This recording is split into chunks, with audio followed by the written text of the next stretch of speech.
की आपण जे मनामध्ये विचार करतो आणि त्या दृष्टीने जी पावलं उचलतो ते तुमच्या आयुष्यात आणून देण्याचं काम लॉ ऑफ अट्रॅक्शन करतं. इथं एक मुद्दा येतो समजा की काही लोकांचं असं म्हणणं असेल की एका साईडला तुम्ही सांगताय की विश्वास ठेवायचा की मला ती गोष्ट मिळेलच, आणि दुसऱ्या साईडला म्हणताय की ती गोष्ट डिटॅच करायची की म्हणजे नाही मिळालं तरी चालेल. मग हे कसं बॅलन्स करायचं?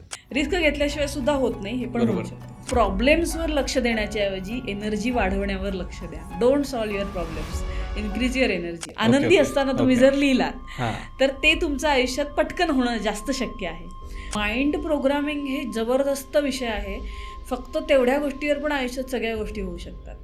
की मी म्हटलं म्हणून मला उद्या सगळ्या गोष्टी मिळणार आहेत का? नाही मिळणार आहे. आपण एखादी गोष्ट देवाला मागितली तर देव काय 2 मिनिटात आणून देत नाही. त्याच्यासाठी तुम्ही काय करता हे बघतोच की, म्हणजे असं होतंच की. की बरं याच्यामध्ये काय सायन्स आहे की समजा आपण एखादी गोष्ट स्क्रिप्टिंग केली की ती खरंच आपल्या आयुष्यात घडते, याच्या मागे असं काही सायन्स वगैरे आहे का? लॉजिक काय आहे याचं?